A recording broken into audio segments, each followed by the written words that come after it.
I watched the catering staff arrange the glazed turkey at the center of my dining table, their white-gloved hands moving with practiced precision.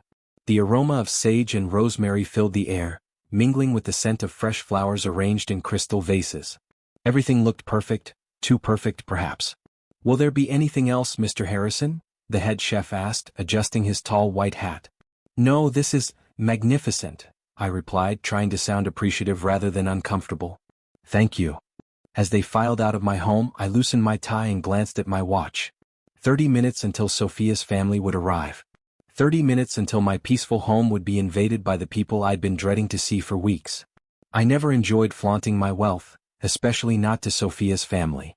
But when Eleanor, my mother-in-law, had insisted we host Thanksgiving this year, I couldn't refuse, not when Sophia's eyes had lit up at the suggestion. She loved her family, flawed as they were. And I loved her. Instead of spending days cooking, I'd hired a 5-star catering service.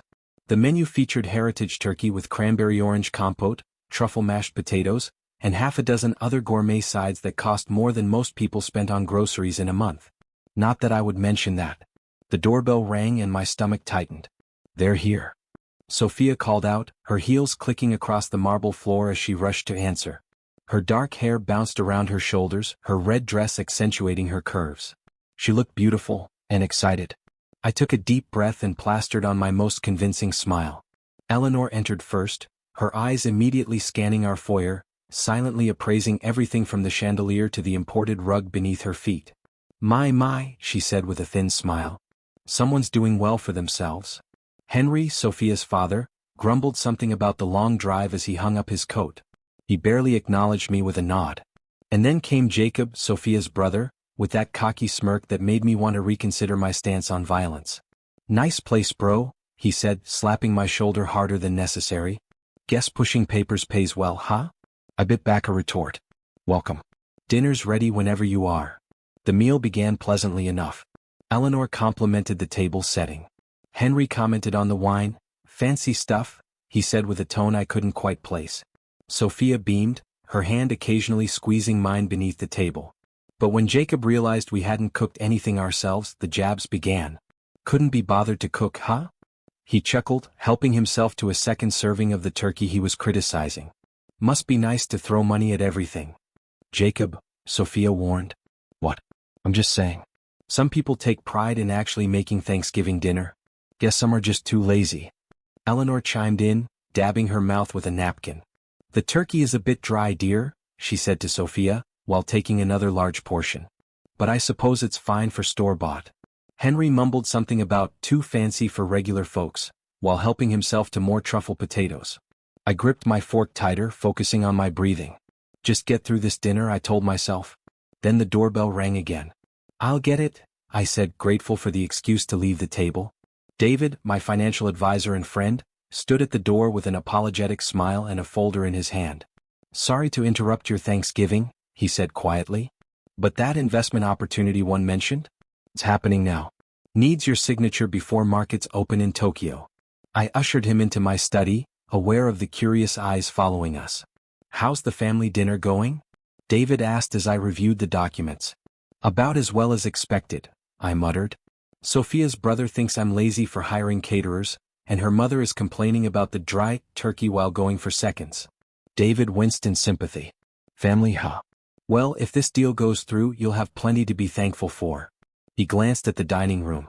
"Should I go say hello?" "Better not," I replied. "They've already got money on the brain. Let's not give them more ammunition." After David left, I returned to the table to find an awkward silence. Eleanor was eyeing me with newfound interest. "Business on Thanksgiving?" she asked. "Must be important." "Just some paperwork," I said, cutting into my cooling turkey. "Sounded like an investment," Jacob pressed. "Big money?" His eyes gleamed with something that made my skin crawl. Sophia squeezed my thigh under the table, a gesture meant to comfort, but I felt tension in her fingers. As we moved toward dessert, I could feel the atmosphere shifting. What had started as the usual family tension was morphing into something more predatory. Something about the way they looked at me, at each other, felt off. I excused myself to check my work email, needing a moment alone to regain my composure. Little did I know, my brief escape would set in motion events that would change everything. The sanctuary of my home office felt miles away from the tension at the dining table. I settled into my leather chair, loosening my tie completely and letting out a long breath. The sound of cutlery against plates and forced conversation drifted faintly down the hallway. Just a few more hours, I whispered to myself.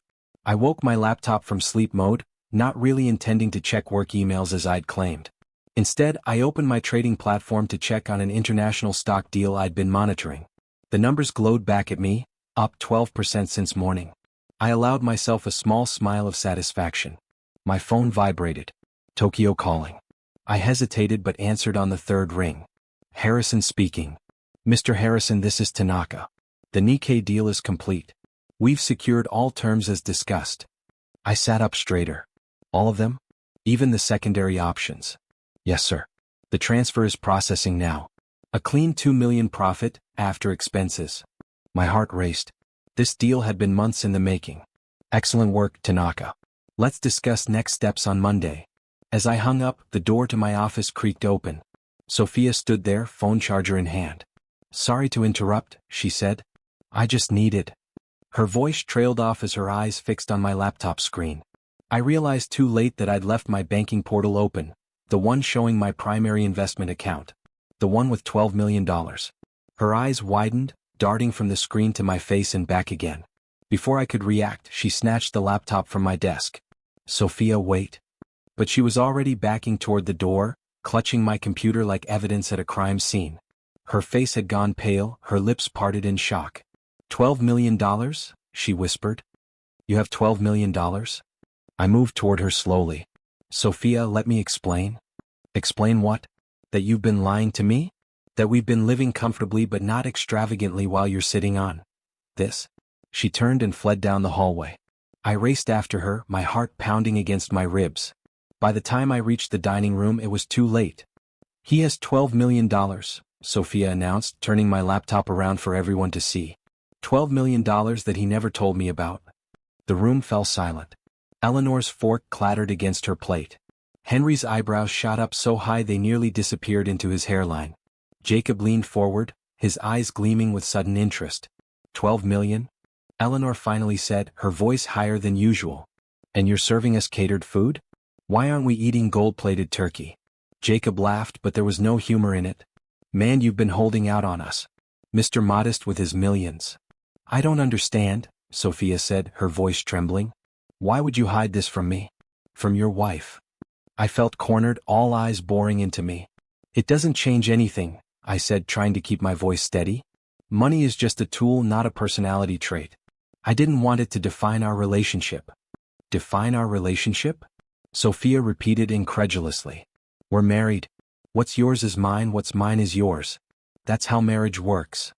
My phone chimed with a notification. The stock I'd been watching had climbed another 2 points. The sound seemed to echo in the suddenly quiet room. Henry cleared his throat. Well, seems to me that family should share in good fortune, he said, swirling his wine. After all, we're all connected now, aren't we?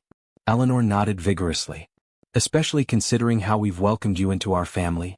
That kind of support is priceless, wouldn't you say? I felt my control slipping away.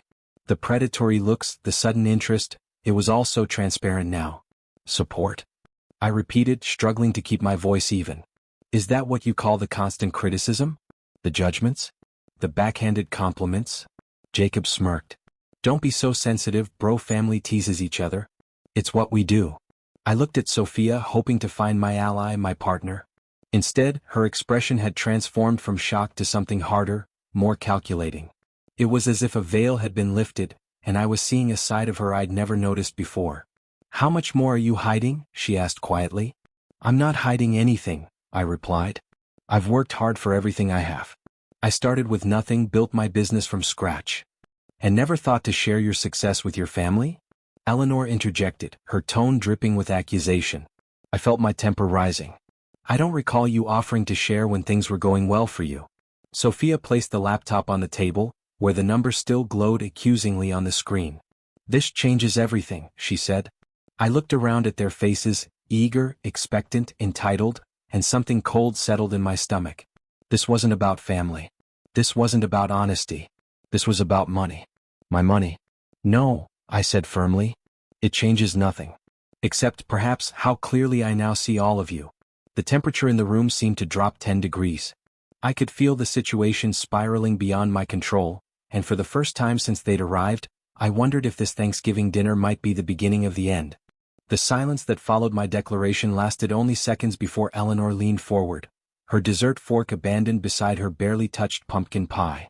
"Well," she said, her voice honey-sweet but her eyes sharp as flint, "since we're being honest with each other now, there's something we've been meaning to discuss with you." I braced myself, one hand gripping the edge of the table. The catering staff had discreetly disappeared into the kitchen, leaving us alone with the wreckage of our Thanksgiving dinner. "We've been looking at retirement properties in Florida," Eleanor continued. "A nice little place in Naples where we could spend the winters.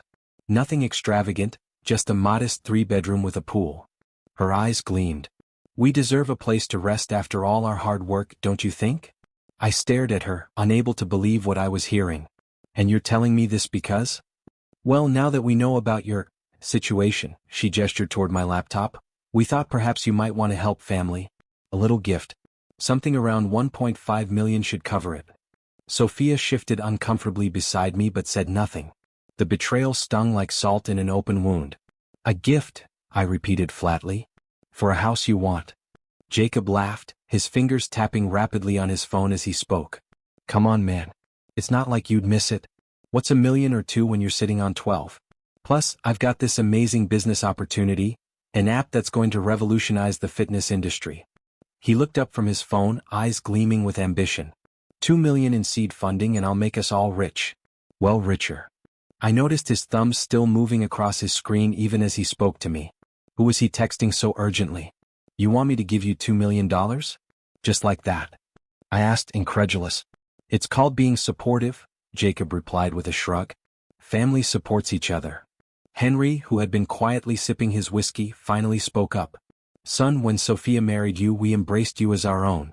We've stood by you, supported you. Now that you've done well for yourself, better than you let on, it's only right that you give back to the family that supported you all these years." The audacity took my breath away. "Supported me? How exactly have you supported me? When I was working 16-hour days building my business, when I was taking risks that could have bankrupted me, where was this supposed support?" Sophia placed her hand on my arm. "Don't talk to my father that way," she said quietly. "They're just asking for help. You're my husband. My family is your family. You should want to help them." I stared at her, this woman I thought I knew. "Are you serious right now?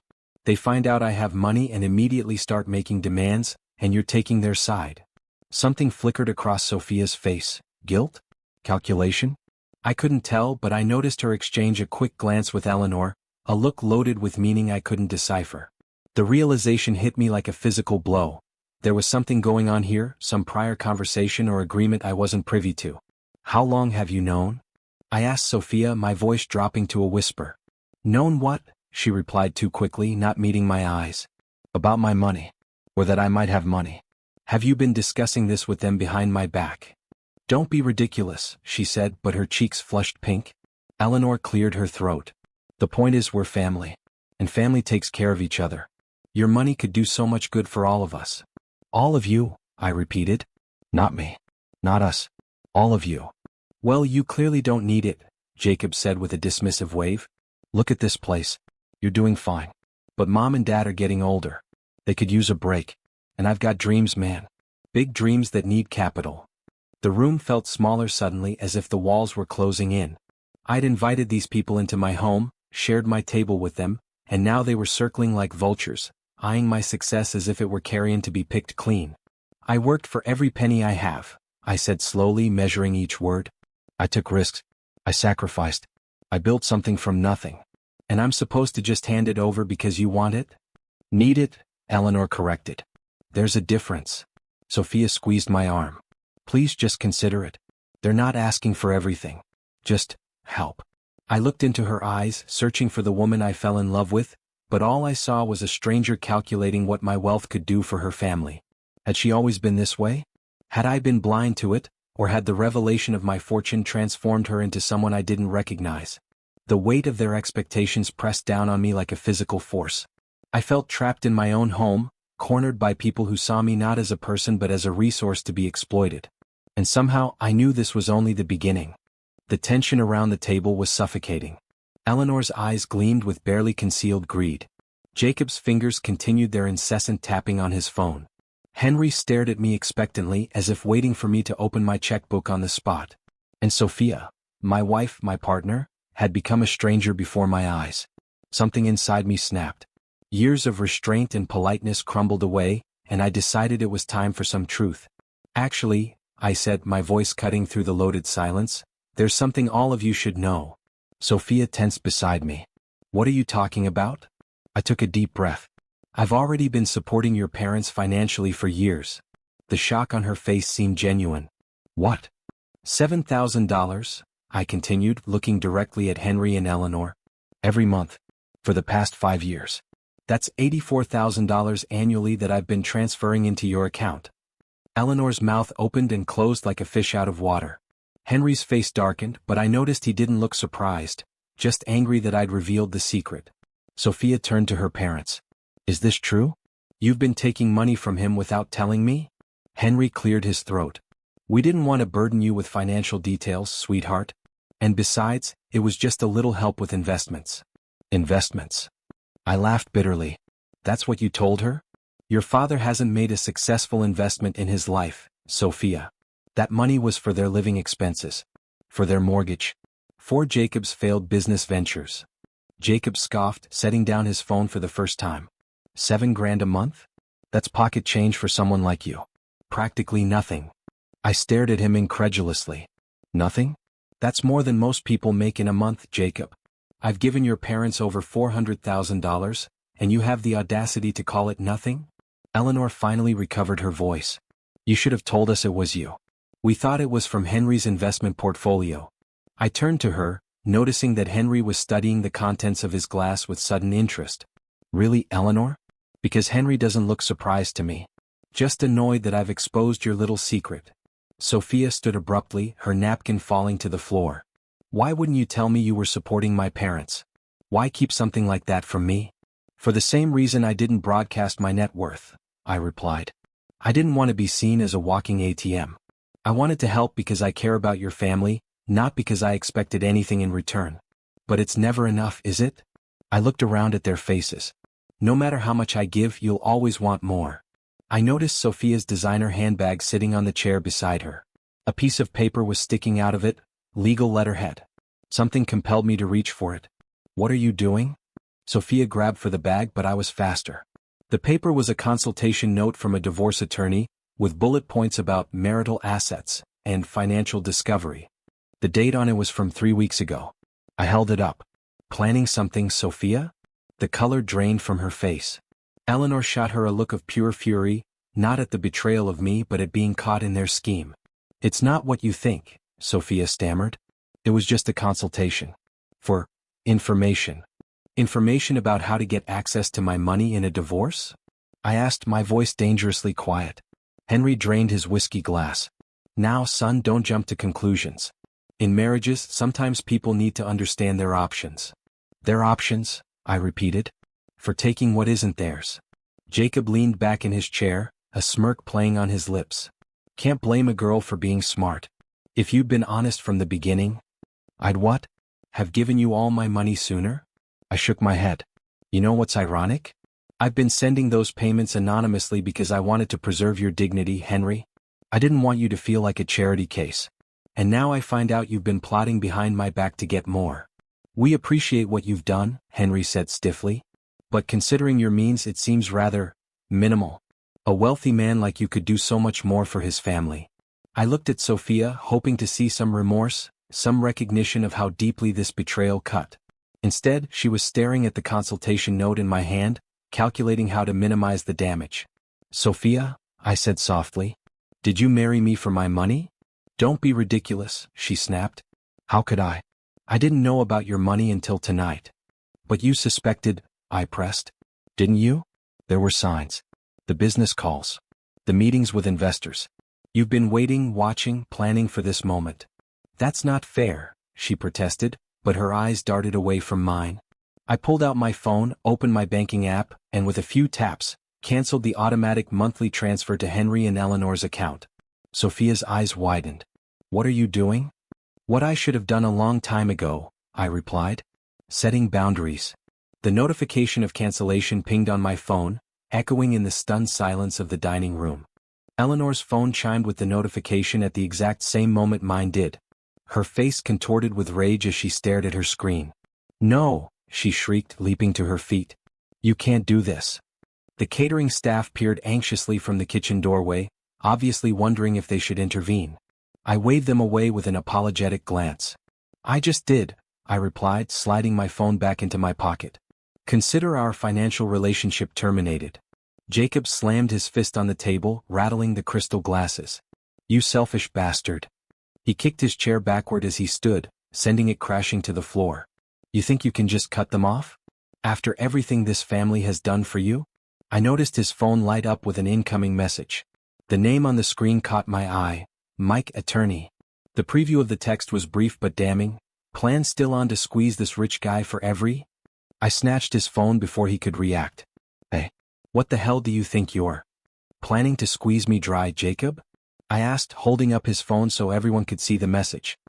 Is that what this family dinner is really about? A coordinated attack. Sophia's face went pale. She reached for the phone. Give that back. You're being paranoid. Am I? I scrolled through the message thread quickly, catching phrases like prenup loophole and offshore assets before Jacob lunged at me. I sidestepped him easily, rage had made him clumsy, and held the phone out of reach. You're all in on this, I said, the realization washing over me like ice water. This isn't just about tonight. You've been planning this for weeks, maybe months. Henry stood with surprising agility for a man his age. Now, son, let's not say things we'll regret. We're family. Family has disagreements, but at the end of the day, we're not family. I cut him off, my voice cold. Not anymore. Sophia gasped. Tears filled her eyes, but I couldn't tell if they were genuine or just another performance. You don't mean that. You're just upset. Upset. I laughed, but there was no humor in it. I'm beyond upset, Sophia. I'm seeing clearly for the first time since I met you. Was any of it real? Or was I just a meal ticket from the beginning? How dare you? Eleanor hissed. Sophia loved you. We all welcomed you. You welcomed my money, I corrected her. There's a difference. Sophia stepped toward me, reaching for my arm. Please don't do this. We can work through this. I never meant for me to find out, I finished for her. I shook my head, stepping back from her touch. You made your choice, Sophia. You chose them over me. A sound from Sophia's pocket drew my attention, another phone notification. As she shifted, a folded paper fell from her jacket. I recognized it immediately, a draft divorce petition, dated 1 month earlier than the consultation note. What's this? I picked it up before she could stop me, unfolding it to confirm my suspicions. Planning this for at least a month, I see. While sleeping beside me every night, while telling me you loved me. Sophia's face crumpled. It's not, it was just a precaution. I never intended to file it. I was just protecting myself. From what? From the man who's been secretly supporting your parents for years. I gathered my laptop and phone. I'm leaving. Eleanor looked confused. Leaving? This is your house. Yes, I agreed. My house. And I don't want any of you in it anymore. Jacob stepped toward me, his posture threatening. You think you can just walk away from my sister? After everything? I stood my ground. One more step, Jacob, and you'll regret it. What are you going to do? Hit me? He sneered, taking another step closer. No, I replied calmly. I'm going to remind you that this entire evening has been recorded by my home security system. Every demand for money, every admission of your plans, every threat. All of it documented. On my orders. That stopped him in his tracks. Sophia paled even further, if that was possible. You're bluffing, Eleanor said, but uncertainty had crept into her voice. Am I? I asked, walking backward toward the foyer. Are you willing to take that risk? Because those recordings would make for interesting evidence in a court case. Extortion. Conspiracy to defraud. Take your pick. I grabbed my coat and keys from the hall closet, never taking my eyes off them. Jacob looked like he wanted to lunge at me again, but Henry held him back with a warning glance. This isn't over, Sophia called after me, her voice breaking. Please don't leave like this. I paused at the door, looking back at the woman I had loved, at the family I had tried to please for years. You're right about one thing, I said quietly. This isn't over. This is just the beginning. I walked out into the cold November air, got into my car, and drove away from the house that no longer felt like home. As the city lights blurred through my windshield, I didn't feel triumphant or even angry anymore. Just liberated. As if I'd finally put down a burden I'd been carrying for too long. I awoke to the persistent buzz of my phone on the hotel nightstand. Sunlight filtered through unfamiliar curtains as I blinked away the disorientation. For a moment, I couldn't remember where I was or why I wasn't home. Then the events of Thanksgiving dinner came rushing back with painful clarity. My phone continued buzzing, not a call but a cascade of notifications. I picked it up, squinting at the screen. 27 missed calls. 43 text messages. And an alarming number of social media notifications. I sat up, my stomach sinking as I opened the first alert. It was a Facebook post from Sophia, shared and commented on dozens of times. When your husband turns out to be a secretly wealthy miser who abandons his family on Thanksgiving. #grieving wife, #greedy millionaire, #heartless husband. The post had hundreds of reactions. I scrolled through the comments, my jaw clenching tighter with each one. How could he do this to you? Wrote Eleanor. After all we've done for him. Some men don't understand the meaning of family, added a cousin I'd met only once at our wedding. Jacob had been particularly vicious, always knew he was hiding something. Classic narcissist behavior. You're better off without him, sis. I tossed the phone onto the bed as if it had burned me. They were rewriting history in real time, casting me as the villain in their twisted narrative. The sheer audacity of it was almost impressive. My phone rang, not Sophia or her family this time but Marcus, my executive assistant. Sir, he began without preamble, I thought you should know that Jacob has been calling our clients and suppliers since early this morning. I pinched the bridge of my nose. Saying what, exactly? Telling them you're a fraud. That you've been embezzling funds and mistreating your family. He's suggesting they pull their business before, and I quote, the whole thing comes crashing down. Perfect, I muttered. Any damage? Marcus hesitated. That's the strange part, sir. It seems to be backfiring. 3 clients have called me directly to express their support.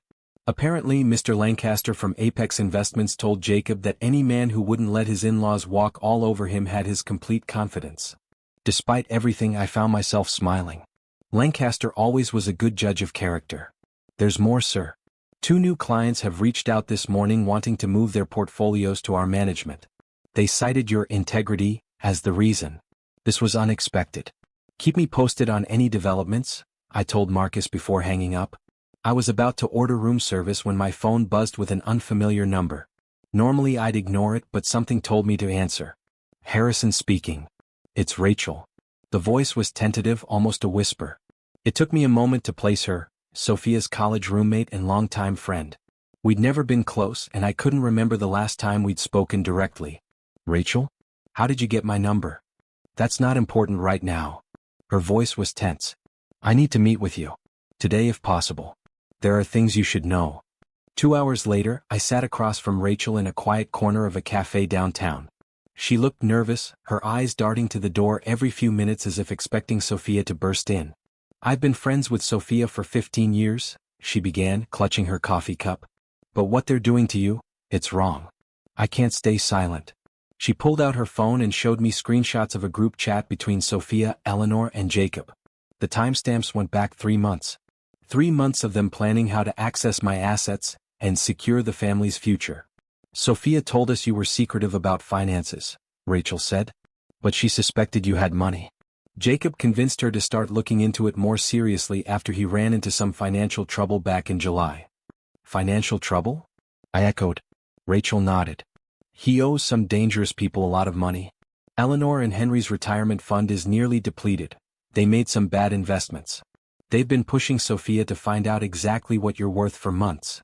I scrolled through the screenshots, my chest tightening at messages from my wife discussing the best strategies for getting access to my accounts, debating whether to confront him directly or wait for the right moment. Why are you showing me this? I asked, looking up from the damning evidence. Rachel's eyes met mine squarely for the first time. Because it's not right. And because Sophia isn't the person I thought she was anymore. She's changed, they've changed her. As I left the cafe, 2 new client contracts were waiting in my email inbox. Ironically, Jacob's campaign of slander was driving business my way. People respected someone who stood his ground. Meanwhile, according to Rachel, Sophia's family was already facing the consequences of my financial withdrawal. Eleanor and Henry's mortgage payment had been rejected. Jacob's truck was at risk of repossession. And Sophia was caught in the middle of the mess she had helped create. I felt a complex mix of emotions as I walked back to my hotel: anger, betrayal, vindication. But strangely not regret. For the first time in years, I felt like I was seeing clearly, making decisions for myself rather than to please others. It was painful, yes, but also oddly liberating. A month after the disastrous Thanksgiving dinner, I had settled into a strange new routine. My suite at the Four Seasons had become a makeshift headquarters, with room service staff greeting me by name and housekeeping working around the stacks of documents and multiple laptops that had taken over the living area. Marcus had proved invaluable, coordinating with my team remotely and ensuring business continued without interruption. If anything, the company was thriving, the drama in my personal life seemingly having no impact on my professional judgment. In fact, I'd signed 3 major new clients, all of whom had heard rumors about my situation and respected my principled stand, as one of them put it. "You've got another meeting at 2, Marcus reminded me as he organized the reports on the coffee table. "And I've scheduled the private investigator for 4. I nodded, signing the last document before leaning back in my chair. The private investigator had been Rachel's suggestion, a way to stay ahead of whatever Sophia and her family might be planning. It felt extreme, almost paranoid, but recent events had taught me that caution was warranted. The investigator, a former police detective named Garrett, had been thorough and discreet. His findings had confirmed my worst suspicions. Sophia had met with Brewster, a notorious divorce attorney, a full month before Thanksgiving. The timing couldn't have been coincidental. She'd been planning her exit strategy while still sharing my bed, still telling me she loved me. "I found a promising apartment," Marcus mentioned, breaking into my thoughts. "Penthouse on Michigan Avenue, excellent security, fully furnished. Available for immediate occupancy." "Book a viewing," I replied. It was time to move forward. I couldn't live in a hotel forever, and I had no desire to return to the house I'd shared with Sophia. Too many memories, too many ghosts. My phone buzzed with an email notification. Marcus peered at his own screen and frowned. "Sir, you should see this," he said, turning his laptop toward me. The screen displayed a sleek website, Jacob's Luxury Investments, emblazoned across the top in a font suspiciously similar to my own company's branding. The tagline read, "Family-oriented investment solutions for discerning clients." I scrolled through the site, a mixture of disbelief and amusement rising within me. Jacob had created an investment firm, a poor imitation of my business model, complete with vague promises of exclusive opportunities and guaranteed returns that would make any legitimate financial advisor cringe. "He's trying to copy your business," Marcus stated the obvious, his tone incredulous. "And doing a terrible job of it." I clicked through to the reviews section, which was populated with suspicious 5-star ratings from unnamed clients. But scrolling further revealed a handful of 1-star reviews with more specific complaints. "Took my money and ghosted me. Completely unqualified. Possible scam operation. Has he even got the licensing for this?" I wondered aloud. Marcus shook his head. "Doubtful. My contact at the Regulatory Commission would have flagged it." "Get Garrett to look into this," I told him. "I want to know where he got the capital to start this operation. Last I heard, he was about to have his truck repossessed." The meeting with Garrett that afternoon proved enlightening. According to his investigation, Jacob had sold his truck and taken out a second mortgage on his parents' house to fund his new venture. A desperate move that suggested they were in worse financial shape than I'd realized. But the most disturbing revelation came at the end of our meeting. "There's something else you should know," Garrett said, sliding a folder across the table. "Your client list? The one that disappeared from your home office computer? It's being used by Jacob's firm to cold call potential investors." I stared at the evidence before me. "Sophia?" I said quietly. "She must have copied it before Thanksgiving." Garrett nodded. "The timing fits. And there's more." He opened another folder. "Eleanor and Henry are listed as investment consultants on the company paperwork, though it's clear neither has any relevant experience." "And Sophia?" I asked, already knowing the answer. "Not mentioned publicly, but I found her name on the legal documents as a silent partner." I leaned back, processing this information. They were desperate, flailing, trying to replicate my success without any of the expertise, experience, or ethical foundations that had built my business. It was both pathetic and dangerous, not just to them but to any unsuspecting clients they might dupe. They're going to crash and burn, Marcus said, echoing my thoughts. Yes, I agreed. The question is how many innocent people they'll hurt in the process. I stared out the window at the Chicago skyline, feeling a strange mix of emotions. Anger, certainly, at the theft of my client data. Disappointment that Sophia had sunk to this level. But also a kind of sad recognition. They were so desperate to access my wealth that they would risk everything on this ill-conceived venture. Keep monitoring the situation, I told Garrett. And Marcus, contact our attorneys. We may need to take legal action to protect our clients. As they left, I remained at the window, watching the city lights begin to twinkle in the early winter dusk. 1 month ago I'd had a wife, a family, a home. Now I had none of those things, and yet, strangely, I felt more in control of my life than I had in years. 2 months later, I stood at the floor-to-ceiling windows of my new penthouse, watching snow fall gently over Chicago. I'd finally moved out of the hotel, leaving behind the transient feeling of temporary displacement. This space was mine, chosen by me for me with no compromises to anyone else's taste or preferences. My phone rang. It was Garrett, the private investigator. You'll want to see this, he said without preamble. Jacob's investment firm is imploding. I pulled up my laptop and followed the link he sent. Jacob's website was still operational, but the phone number displayed a disconnection notice. The Contact Us page returned an error message. Most tellingly, the reviews section was flooded with 1-star ratings and angry comments. He's gone dark, Garrett continued. Office is empty. Phone disconnected. Several clients have filed complaints with the Regulatory Commission. Any sign of Sophia or her parents? I asked. Eleanor has been posting about difficult times on social media, though she's careful not to mention why. Henry was seen moving boxes out of Jacob's office space last week. No sign of Sophia. As if summoned by her name, my email pinged with a notification. It was from my lawyer. Sophia had officially filed for divorce. I opened the document, scanning the details with a strange detachment. She was claiming abandonment and emotional distress. My lawyer had highlighted several passages, adding notes about our strong counter-evidence. The security footage from Thanksgiving, Rachel's testimony, the stolen client list. We have a solid case, my lawyer wrote. Given the evidence of conspiracy and theft of proprietary business information, Mrs. Harrison will likely receive only the statutory minimum settlement. I closed the email, surprised by my lack of emotion. Where once there would have been pain, anger, even grief, now there was just a cool assessment of facts. Sophia had made her choices. Now she would face the consequences. My phone rang again, Marcus this time. Sir, the local business journal just published an article about Jacob's luxury investments. It's not flattering. I found the article online. Family investment scheme collapses, read the headline. The piece detailed how Jacob had misrepresented his qualifications, promised unrealistic returns, and was now under investigation by financial regulators. The firm, run by Jacob Winters with his parents Eleanor and Henry Winters serving as consultants, appears to have been operating without proper licensing, the article stated. Several investors have reported losses and difficulty contacting representatives of the company. No mention of Sophia, I noted. She'd managed to keep her name out of the public eye, at least. As I read, another email arrived, this one from the attorney handling my complaint about the stolen client data. The regulatory authorities had taken our evidence seriously.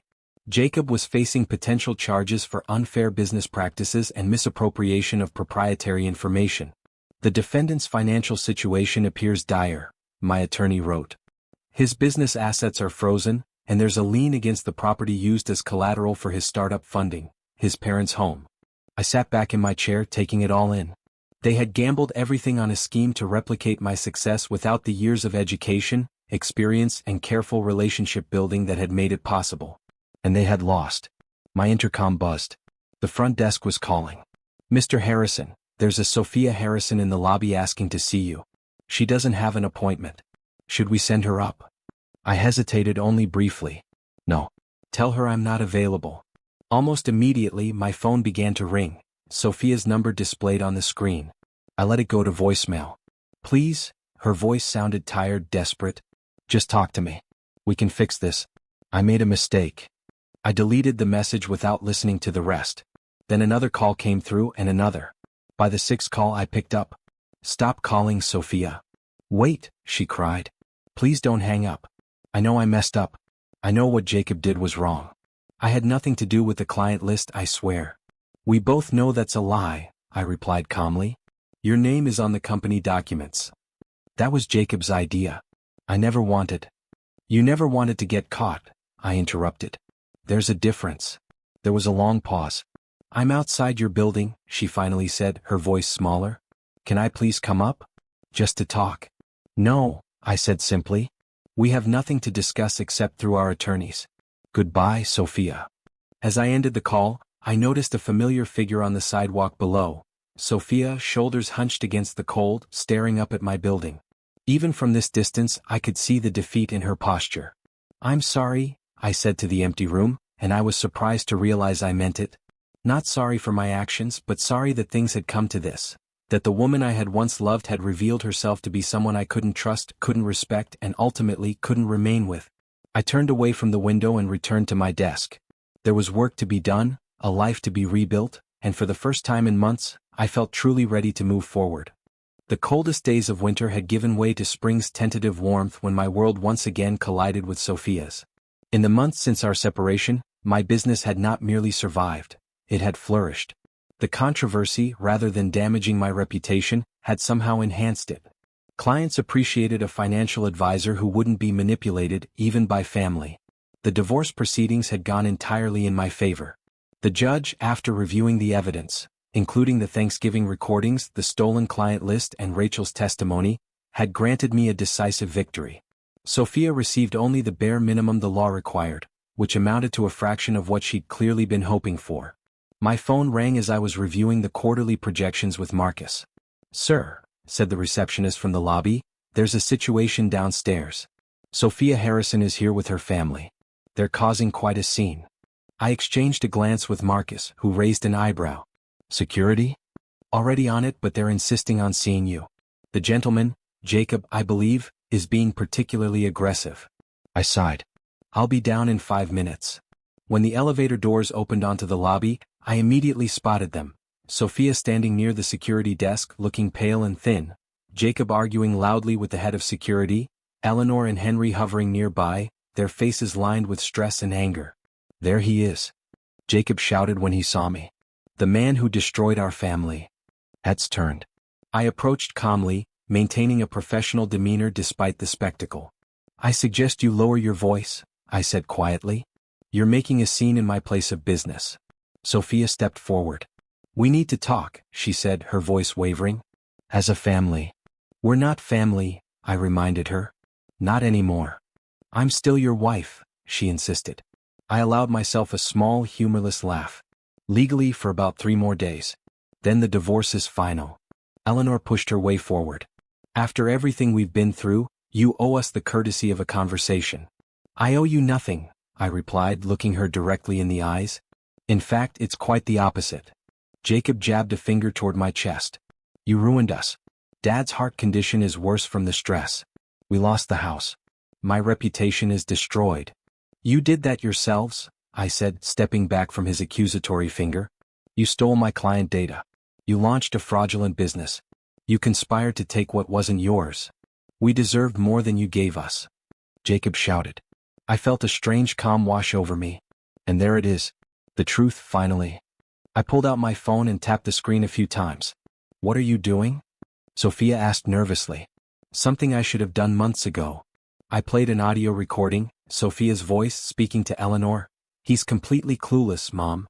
We just need to find out exactly how much he's worth before we make any moves. Eleanor's face drained of color. I played another clip, Jacob laughing as he told a friend, My brother-in-law is loaded, man. We're going to clean him out before he knows what hit him. Sophia reached for my arm.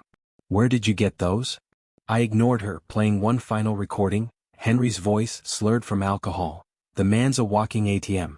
Has been for years with those monthly payments. Sophia's our golden ticket to the big time. The lobby had gone silent, everyone watching the drama unfold. I've had these for months, I explained.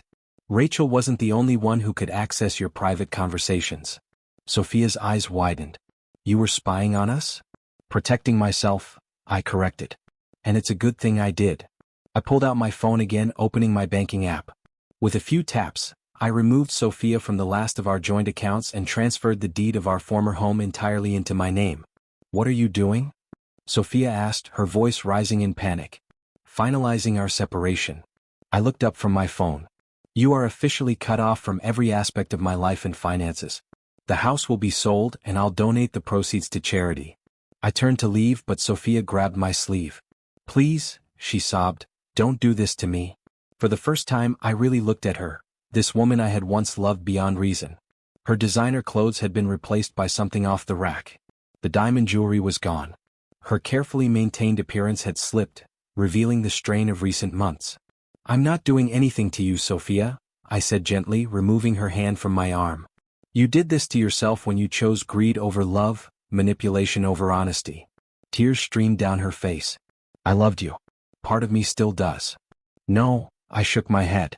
You loved what I could provide. There's a difference. The security team moved closer, ready to escort them out. You used to be a kind man, Eleanor accused, her voice bitter. Look what you've become. I considered her words for a moment. I'm still kind, I replied. Just not to people who try to exploit me. I nodded to the head of security, who began ushering them toward the exit. This isn't over, Jacob called over his shoulder. But it was. As I watched them being escorted from the building, Sophia looking back once with red-rimmed eyes, I knew with absolute certainty that this chapter of my life had finally closed. 1 year after that fateful Thanksgiving dinner, I sat on the balcony of my penthouse, sipping an aged Macallan and watching the Chicago skyline shimmer against the twilight sky. The whiskey, smooth and warm, reminded me of how far I'd come since the day my life had imploded, or perhaps looking back, the day it had finally begun. My assets had tripled since cutting ties with Sophia and her family. 36 million now, a figure that still sometimes felt surreal when I allowed myself to dwell on it. Without the constant drain of supporting her parents and subsidizing Jacob's failures, my investments had flourished, unencumbered by emotional obligations. The company had expanded dramatically, new offices in New York and San Francisco, a team that had grown from 12 to 38 dedicated professionals. We developed a reputation for ethical investment strategies that yielded consistent results. No flashy promises, no get-rich-quick schemes, just solid, principled financial management. My phone buzzed with a message from Marcus. Thought you'd want an update on the Winters family situation. I hesitated before opening it. In recent months, I'd found myself thinking about Sophia and her family less and less. Their drama had receded from my life like a tide going out, leaving behind only the occasional reminder washed up on the shore of my memory. Eleanor and Henry lost the apartment, Marcus had written. Living in a small rental unit in a less desirable neighborhood. Henry's health issues continue. Jacob has been doing odd jobs since his business collapsed. 3 of his former clients are still pursuing legal action against him. Sophia is working retail at the mall to help her parents make rent. I set down my phone, feeling a strange absence of emotion. Not satisfaction or vindication. Not pity or remorse. Just acknowledgement of facts that no longer had the power to affect me.